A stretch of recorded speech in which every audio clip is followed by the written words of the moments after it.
we need reinforcements up here.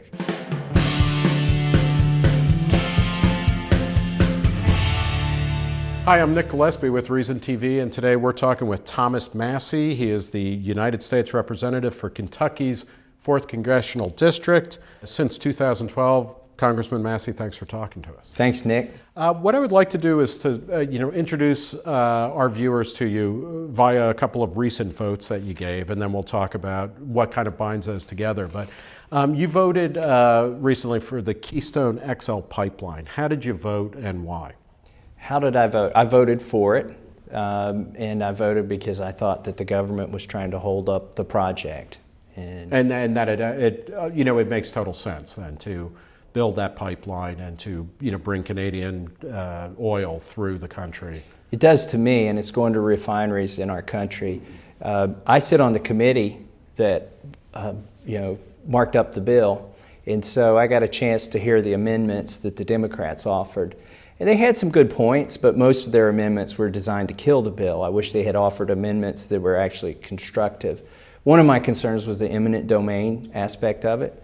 And so how do you deal with that? Because a while ago, I made the mistake of saying, why not build a pipeline? And people were like, oh, come on, it's all eminent domain. So what do you do?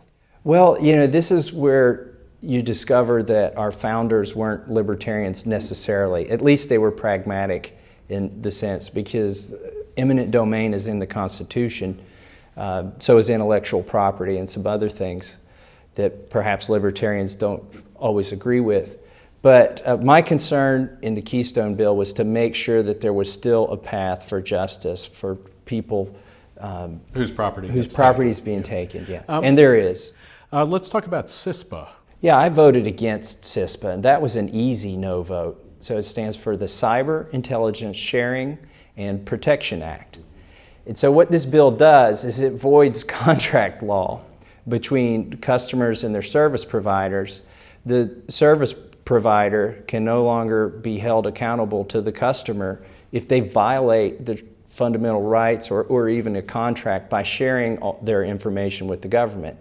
Now, in exchange, the payoff to the businesses, the reason the business world and all their lobbyists were for this bill is because it absolves them of any liability.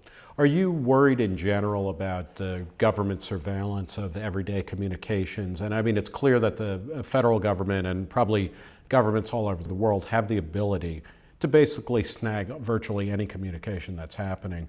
Do we need better laws in place to protect against abuses, and can we protect against abuses? My background is technology. I went to MIT and got engineering degrees, and a lot of what I see Congress grapple with here is the introduction of new technology into society and trying to resolve that with the existing laws.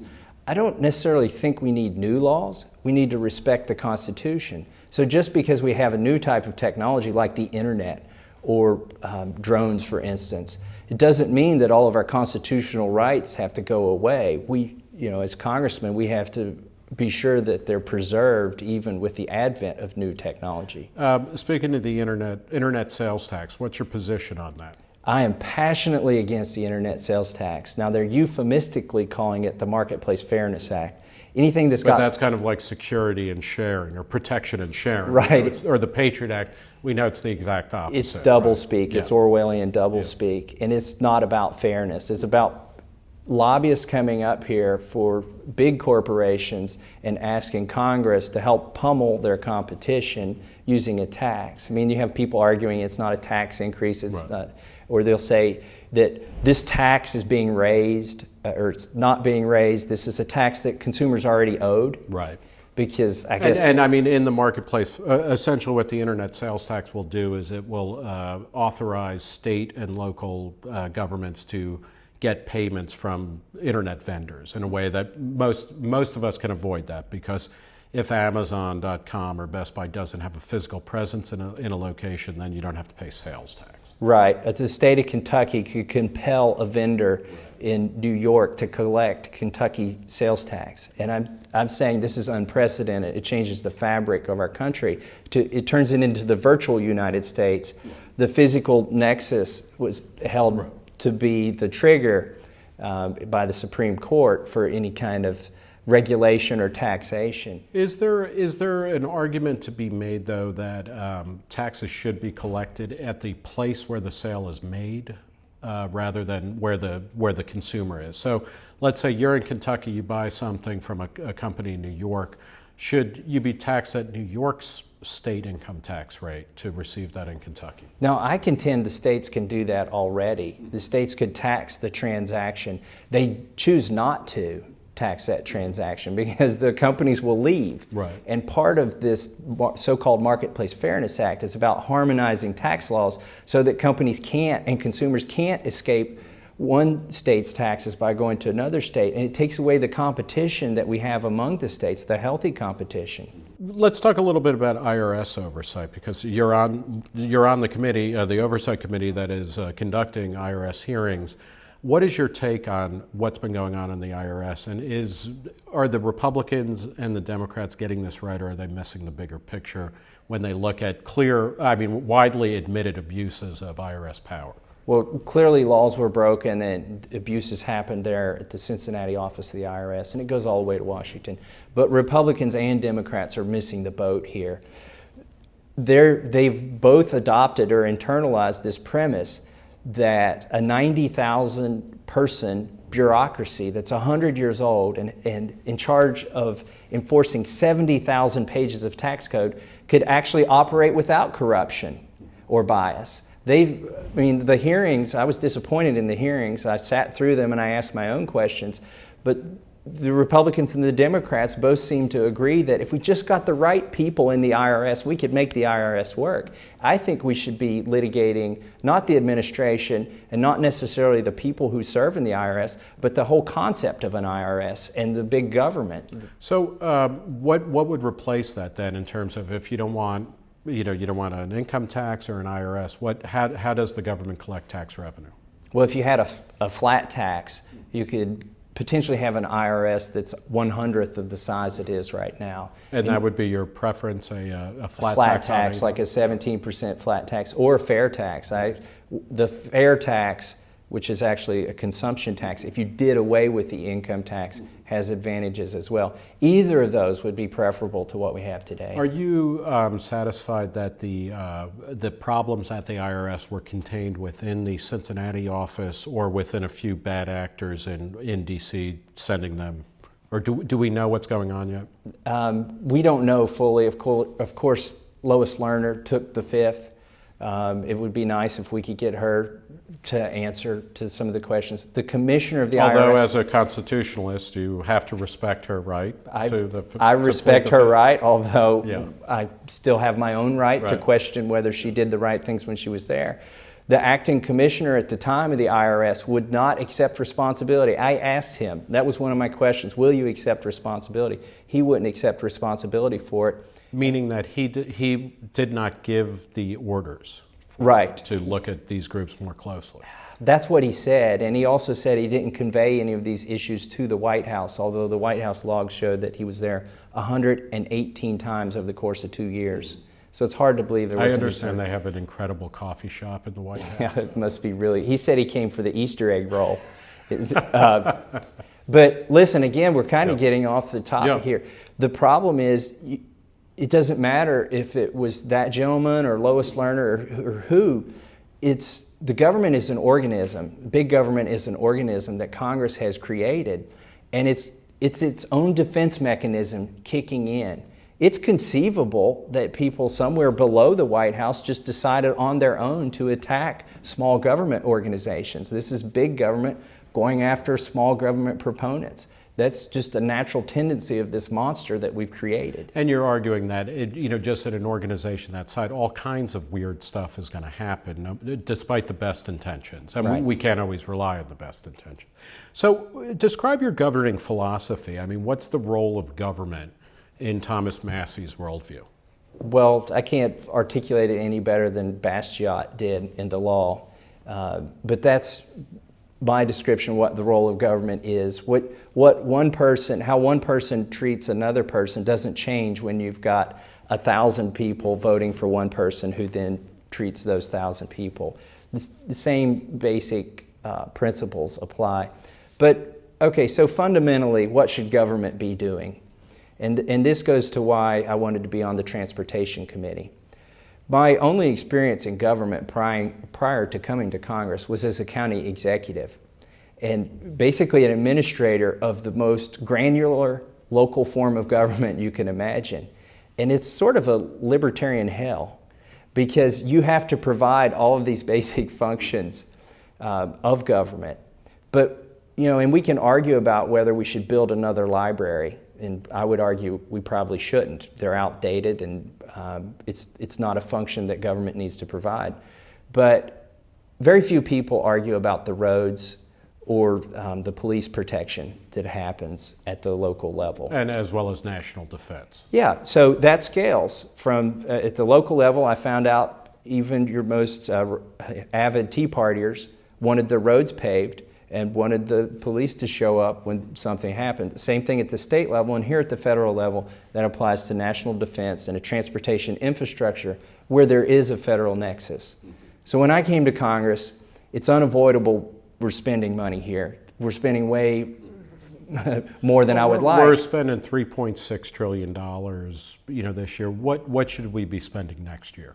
We shouldn't spend any more than we bring in, which is $3 trillion. $3 trillion, yeah. Our deficit was about $1 trillion last year, thanks to the Fiscal Cliff deal, or no thanks to the Fiscal Cliff deal. Which you voted against. And you voted against for a particular reason. What was it? Well, there were several reasons I voted against the Fiscal Cliff deal. Not only did it raise taxes to the tax brackets, it raised also the Social Security tax, but it also extended spending. It expanded spending on, for instance, unemployment insurance, and it perpetuated some of the inequities in the tax code, like green tax credits. It was just, I call it a really big turd sandwich without the bread. Well, nobody wants carbs anymore, so I guess it's paleo. This is paleo government. Paleo. The government should be doing very few functions, essentially, and they're ones where there's a clear kind of consensus that these things should be done. What are the things at the federal level that can be cut? I mean, there are the big issues and the drivers of debt, like defense spending, Social Security, Medicare. But then there are other things like the federal role in education. You would want to see that completely destroyed. Eliminate it. Department of Education, Department of Energy, we don't need either of the DOEs. And what would happen? I mean, spin out a fantasy or an imagined world of how would that make education better in America? Because Republicans, the Department of Education is not particularly old. It was, created by Jimmy Carter. And it was, Ronald Reagan said he was going to can it and didn't. He expanded it vastly. So Republicans and Democrats, have they're part of the problem here. How would education get better if we got rid of the Federal Department of Education? Well, it's in order to answer that, I have to tell you how it's been worse because of the Federal Department of Education. The Federal Department of Education, in exchange for some of the money that they dole out, has required standards or standardization and compliance with rules at the federal government level. And I don't think our country is a one-size-fits-all country. And we have 50 different states that are all petri dishes for experiments in education. And we'd have more competition and less of a homogeneous education being promulgated by the government. So take that out of the equation, you have more competition and more flexibility, and just less bureaucracy. The money doesn't multiply when it goes from the states to the federal government and back to the states. You talk a lot, in terms of tax competition, in terms of petri dishes, the idea of the states as laboratories of democracy. In terms of gay marriage, you are not, you don't think that should be a federal issue, marriage, but you are against the idea that states would have to recognize marriage equality. Is that correct? I don't think a state like the state of Kentucky should have to be forced to recognize marriage arrangements in the state of Massachusetts. If Massachusetts decides to do this, I don't think the state of Kentucky should be forced. And vice versa. So that's consistent actually with the idea of having a decentralist approach to governance. I think so. And the federal government really should be out of more, it should be in very few things because there are very few things that have to be dictated at the federal level. And I don't think the federal government should be involved in marriage at all. And to the extent that they are through benefits or taxation, if we had the right tax code, it wouldn't matter. Now, in terms of, let's talk about marijuana legalization, because you are in favor of an industrial hemp legislation. You've supported it for the state of Kentucky as well as a national bill, but you're against pot legalization for recreational use. Is it okay that, I mean, what should happen to states like Colorado and Washington that have legalized pot, through plebiscite? Should the federal government step down and allow them to experiment, or should they enforce federal laws that would put people in jail for growing, selling, and using pot? I think the federal government should respect the state's rulings on these things. And in fact, my constituents in Kentucky are not for legalization of marijuana, and I don't expect that the state of Kentucky would legalize it. Although it's a big pot growing state, right, by all accounts. Not that you would know. I don't know what happens there. We grew tobacco on my farm. Yeah. Okay. But no, the bill that I've sponsored here in the House, H.R. 525, it was a Ron Paul bill in the last Congress, would legalize industrial hemp. And it's a very simple bill. It's a one-pager. It just takes industrial hemp off the list of controlled substances. What is the opposition to that? Because, you don't have to be a kind of hippie, wearing wallabies and a poncho to understand that industrial hemp is a totally different beast, that it has an endless number of uses and a long and storied history going back in the colonies, and including George Washington growing it. What's the opposition to industrial hemp? And it was grown in Kentucky up until about 50 years ago in large numbers, so 50 or 60 years ago.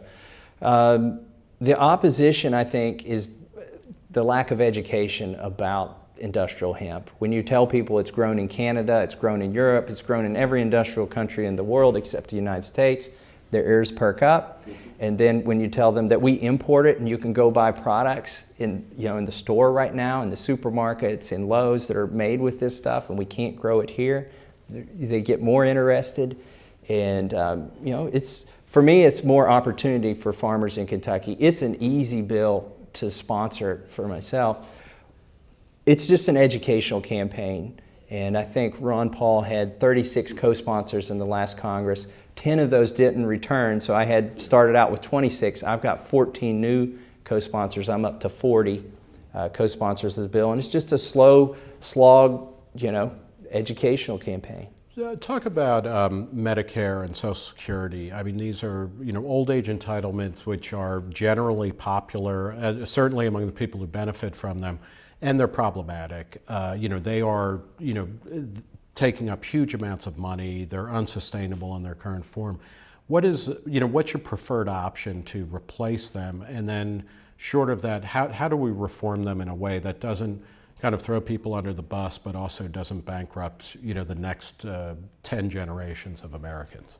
Well, Social Security is not the open-ended promise that Medicare is. So you could actually fix Social Security if you had a few brave souls here to tweak things just a little bit. You could fix Social Security. It's a promise to give people money in exchange for the money they've been giving to the government. There is no trust fund up here. There's no lock box. I've looked around the lawn. I can't find anything buried up here. In fact, it was started that way as a transfer payment, and that's still what it is. But you could still make that work conceivably.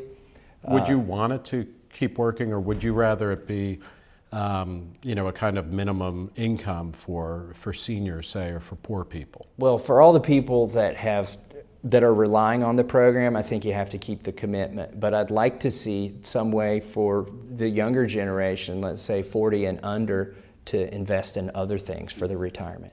Now, Medicare is a bigger problem because it is open-ended. Medicare is an open-ended promise to provide health care. It's not a dollar amount. There's no limit to the promise. And as technologies come into play, now you can have a hip replacement or stents put in, or transplants, for instance. As all these new procedures come online, the question is, what are you entitled to in exchange for the money you've paid into Medicare. Which covers at most, I mean, when you look at personal contributions plus co-pays and things, it's less than 50%, right, of the payment per beneficiary. Well, and if you look at what the beneficiaries have paid into it, a couple, by the time they go on to Medicare, has paid in about $110,000, and they can expect to receive $300,000 of benefits. That part of it's just not sustainable. So how do we fix that? I think Paul Ryan was on the right track. You have to introduce some free market forces. Unfortunately, that gets demagogued. This issue is very volatile, and people will come in and, you know the commercials, right. You've seen them. But you have to introduce some kind of market forces back into it. Do you also need to means test in a more serious way? I mean, should seniors simply, or should people simply by dint of turning 65, get an open-ended entitlement, or even one that's constrained by market forces? Well, when you talk about those things, yeah, you could go ahead and means test it. I mean, people need to be disabused of the notion that like Social Security is a compulsory individual retirement account, that you've paid in some money and that the money you get back is directly proportional to it. It is not. In fact, Social Security is already progressively taxed. So in a sense, it's sort of means tested as the money goes in. You could do more of that with Social Security, with Medicare if you wanted. One thing you don't benefit from much in Medicare that you do in Social Security. In Social Security, if you raise the age a couple years, you save that much money. But in Medicare, when you raise the age a couple of years, you really don't save much money because most of the healthcare dollars are provided toward the end of life. Generally speaking, across the board, you want the government to be spending less money. Certainly no more than we're taking in, and you'd prefer to take in less than we take in. But you're also generally pro-defense. Talk about, are we spending the right amount of money on defense? Are we spending too much? Are we spending too little? I don't think we need to spend any more on defense than we are right now. It's almost twice of what we were spending 10 or 12 years ago, and we were fine 10 or 12 years ago. The question is, what's the right amount to spend on defense, and it depends on how many engagements you're involved in. Certainly you don't want to get into a war or some kind of engagement and then underfund it, because then you're just putting lives unnecessarily at risk. But I would argue we should be less engaged in things overseas. You mentioned earlier you're an MIT grad, you're an engineer by training. How does engineering fit into your worldview? And it's interesting, do you define yourself as a libertarian? I would say you could use any of these terms: constitutional conservative or libertarian-leaning Republican. And people like Friedrich Hayek, the libertarian economist, he had a thing against what he called the engineering mentality. That for him, engineers were these people who could plan vast, complicated scenarios and tweak knobs and make everything work. Why are you, you don't have the engineering mentality that he was talking about, although you were trained as an engineer. How does being an engineer help you think about politics? Well, there aren't many engineers in Congress, I'll tell you right off the bat. A lot of politicians get here by dint of intuition and feelings and ability to communicate, which is good. You need all of those things. But engineers rely on facts. I mean, for instance, I remember John Sununu Sr. came to MIT and gave a speech, and I don't remember anything about the speech other than this. He said we need more engineers in Congress and fewer lawyers, because engineers are trained to collect facts and come up with a premise based on those facts. Lawyers are trained to take a premise and go collect the facts to prove that premise, regardless of whether the premise was true or not. So it's like the scientific method, and I don't see it applied very often here in Congress. Well, and at MIT, you had, in a macroeconomic class, you had a professor named Paul Krugman. This was back in 1991. What do you remember from Krugman's class? Well, thank goodness I took a microeconomics class before I took his macroeconomics class, or I might have been scared away from economics forever. I loved my micro class.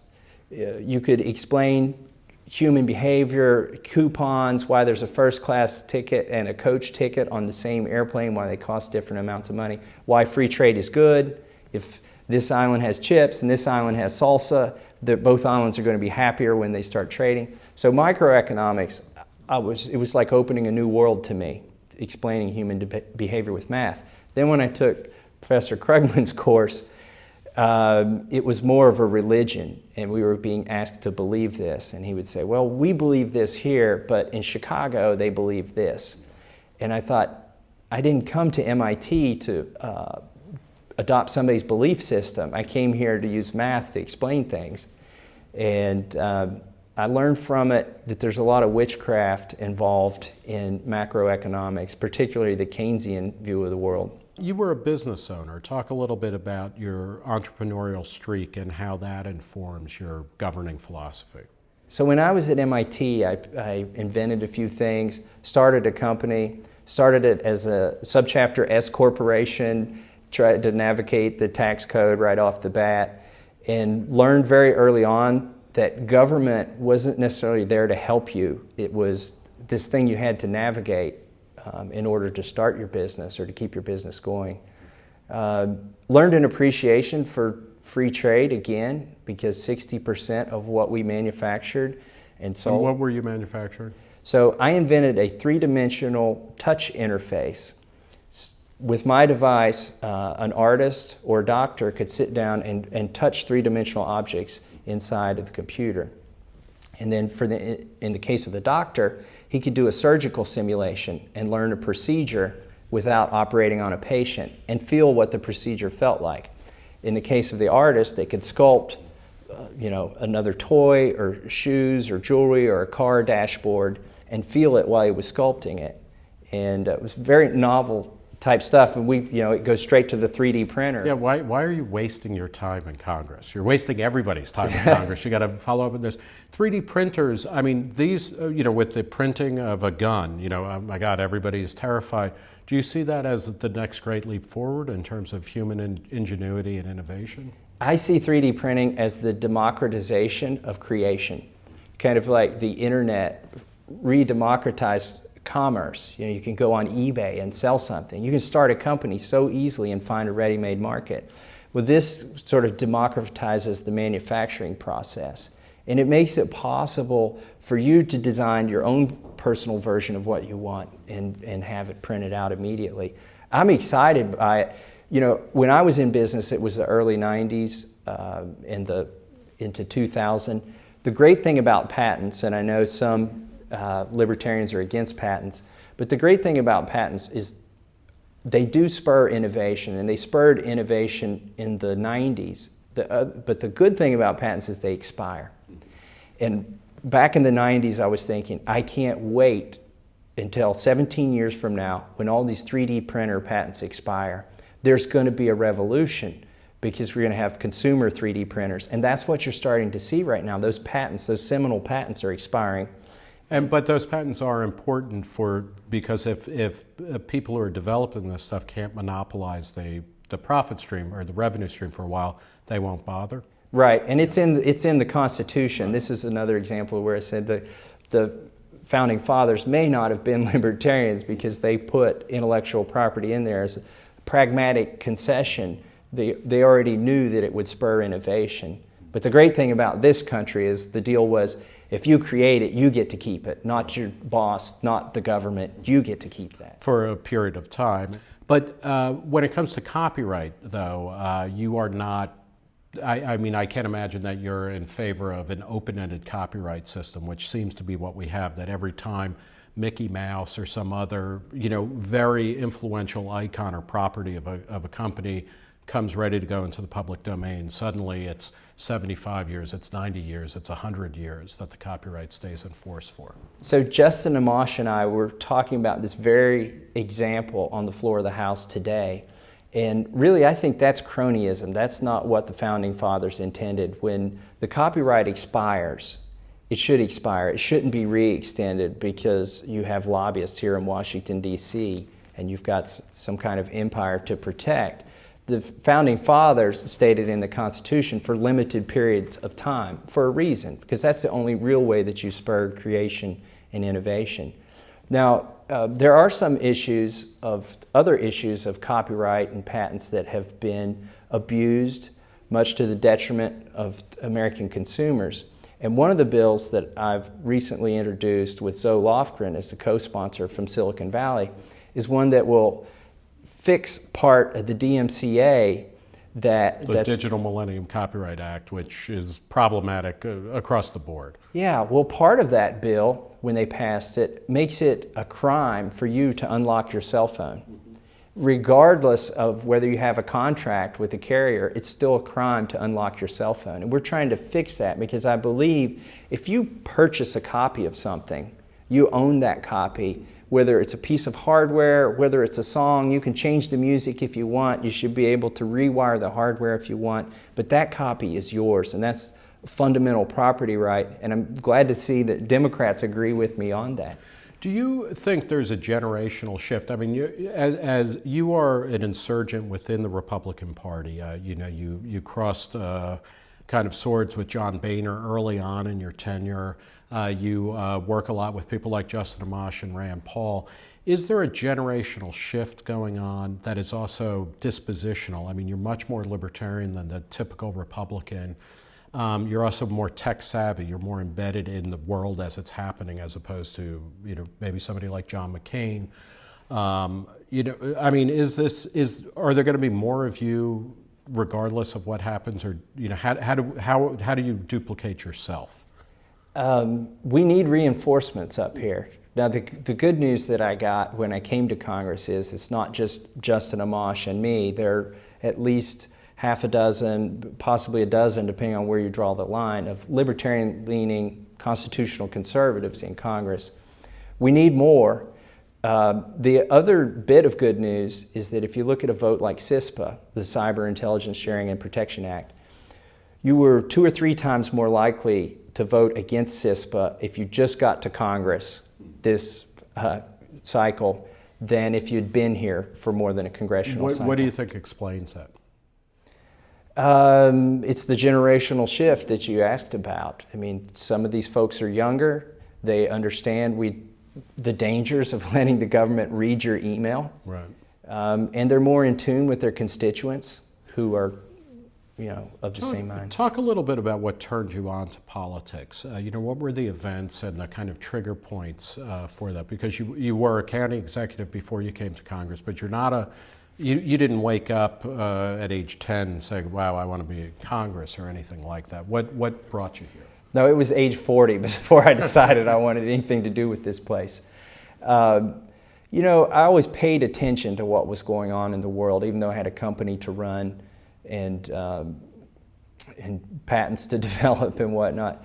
But what I remember at MIT in 1993 when I was writing my undergraduate thesis, Waco happened, the event there in Texas.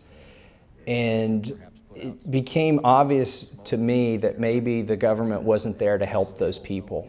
When the narrative was their children being abused and we're going to go in and help those children, and they brought tanks and guns and helicopters and started poking holes in the wall and firing CS gas. I'm like, maybe our government is a little too big.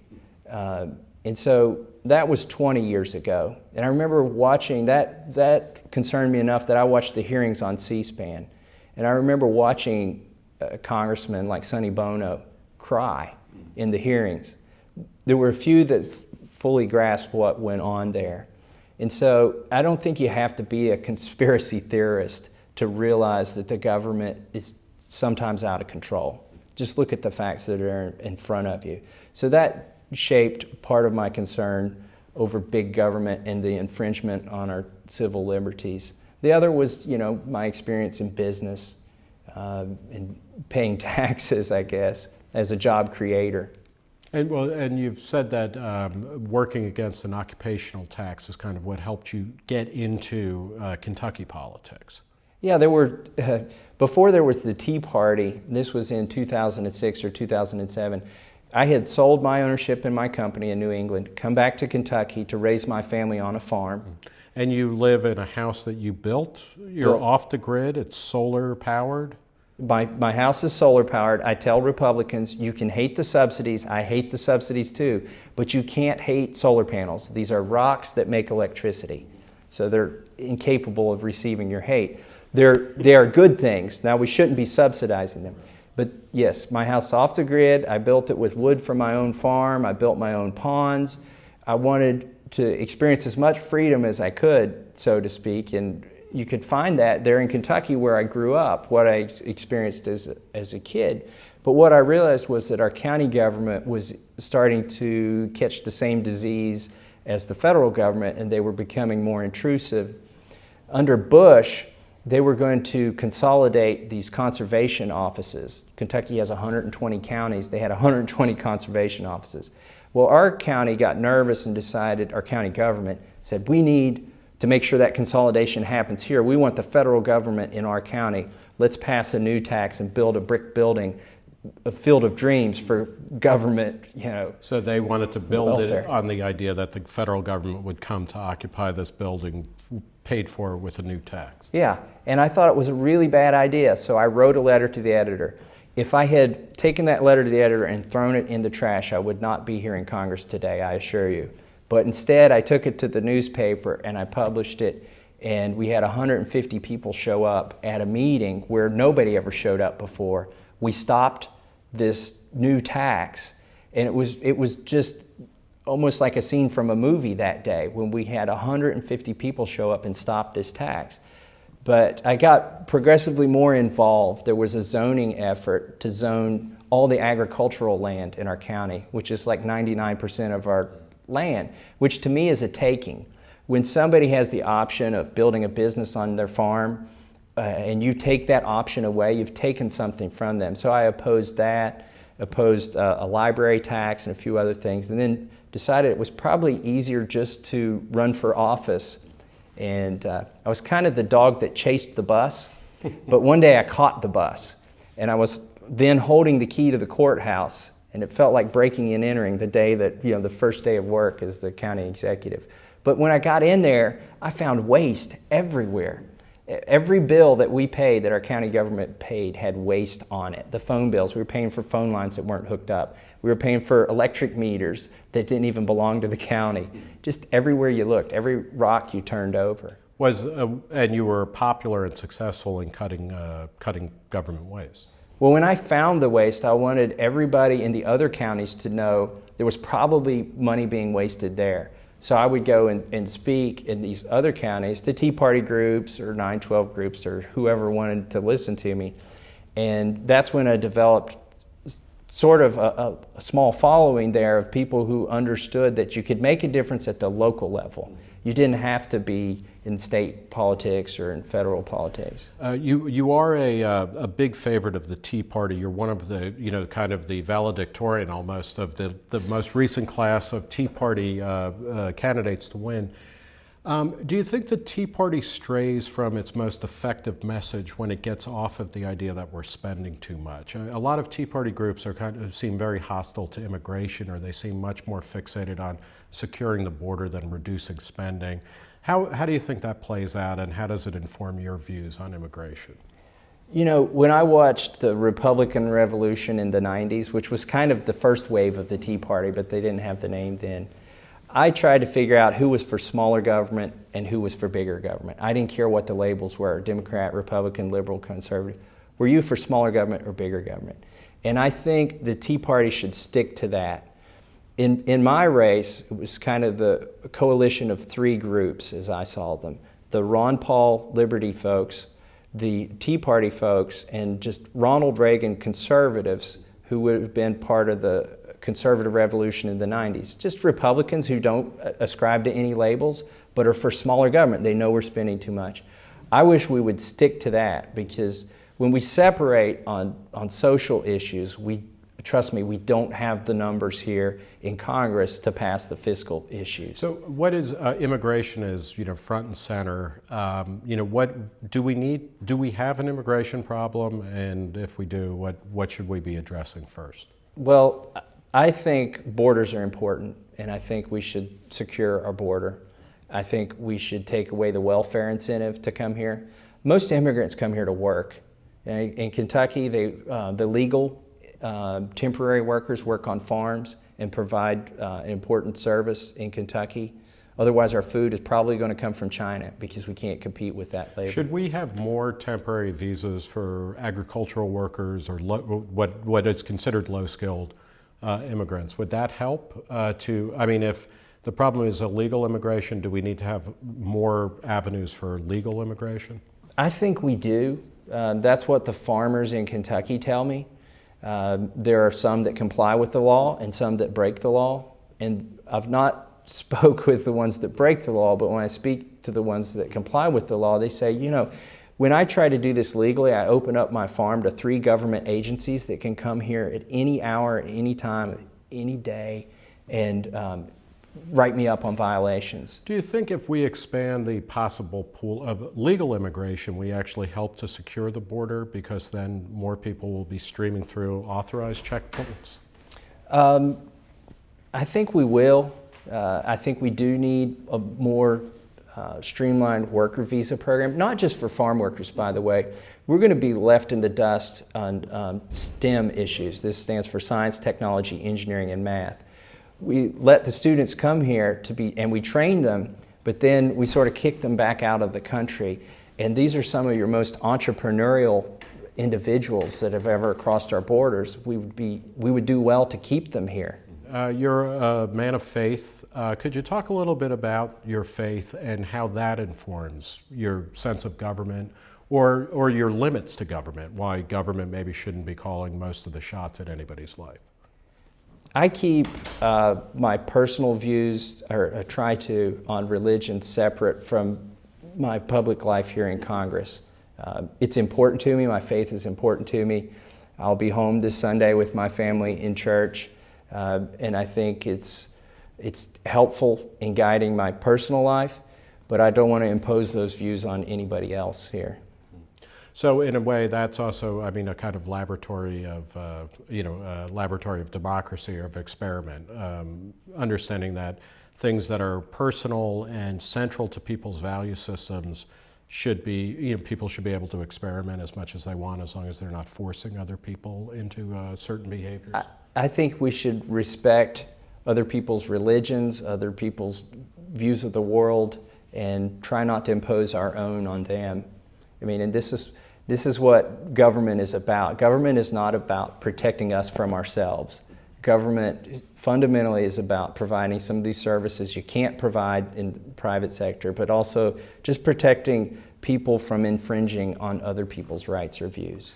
Just a final comment. You've been in office now for a few months. Are you optimistic that your children will inherit an America that is more free and more prosperous than the one that you inherited or when you showed up here? Are you fearful of the future, or are you optimistic that we will do well? I am an optimist at heart, so I am optimistic that our country is going to go forward, but I don't think it's going to be because of anything we do here in Congress. I think that private industry and private individuals will succeed in spite of Congress's inability to get out of their way sometimes. But I'm also an optimist that we can make a change here, that we can have a difference. That's why I came here, and I'm ready to stick it out and fight the fight. Well, we'll leave it at that. Thank you very much, Representative Thomas Massie of Kentucky's 4th Congressional District. Thank you very much. Thank you, Nick.